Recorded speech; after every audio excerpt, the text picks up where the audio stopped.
So for the second project using the everyday lace, we're going to use this one. With this is the feathered curl rectangle frame.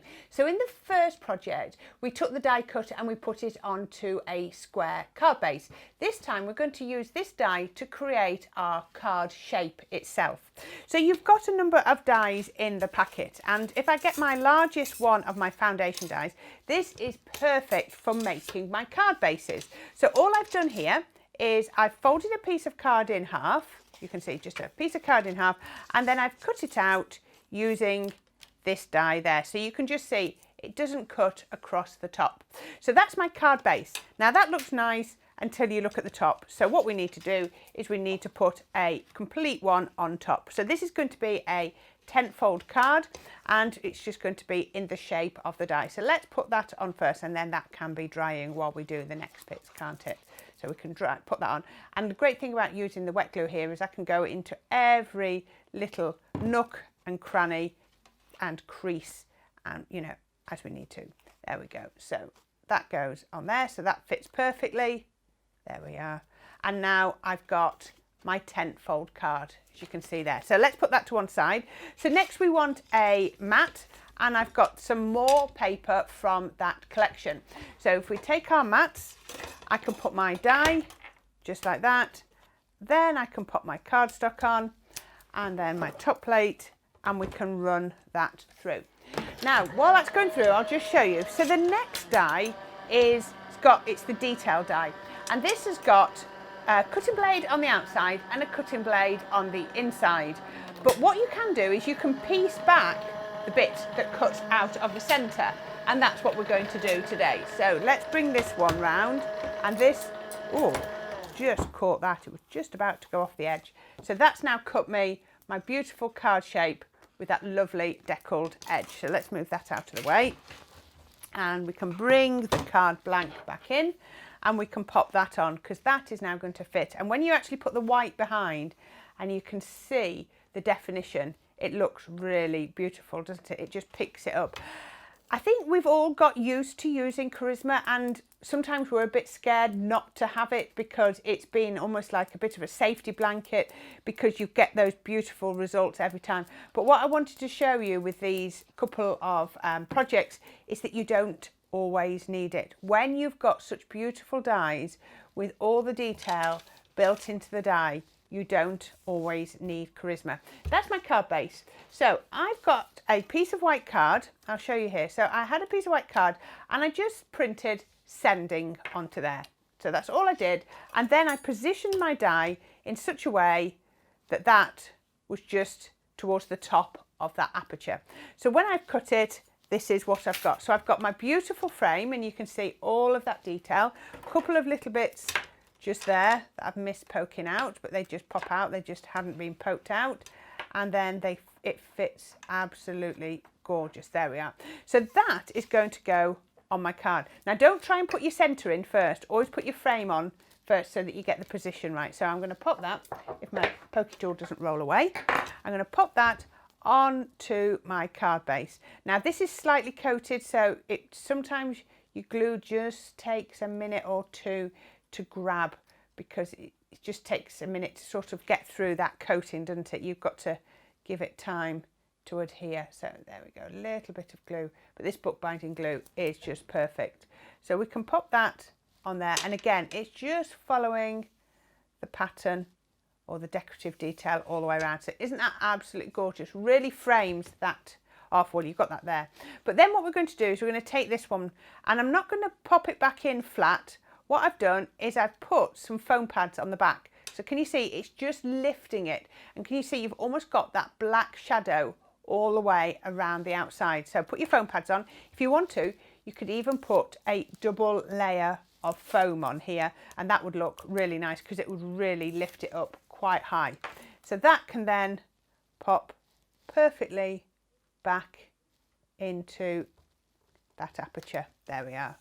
Perfect. Now I have put my foam tape going vertically, yes, just so that it works. And there is the basis of my card. So you can see, just like that, we've now got our card base ready. So we need to put something really pretty on there. So I'm going to use my cupcake, and again it would be very easy to rely on Charisma for this.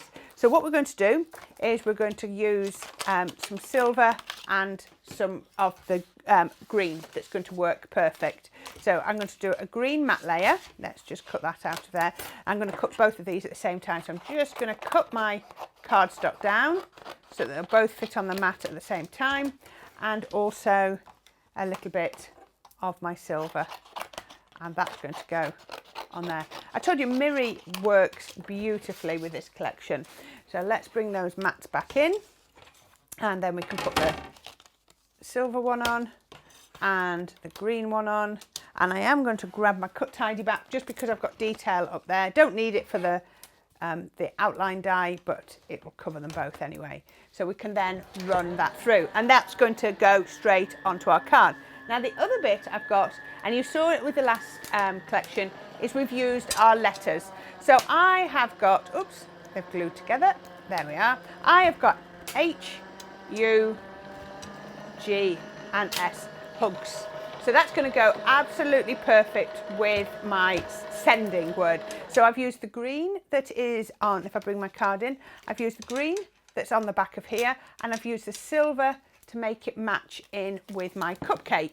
So I'm still making sure that I don't just have odd colours dotting about, everything ties together. So let's just poke this out. Oh, absolutely perfect. Just a couple of little pieces. There we go. Now look at that. Absolutely brilliant. Can you see all the bits have popped out? Isn't that pretty? And it looks even better when we put the foundation layer behind. Doesn't that look lovely?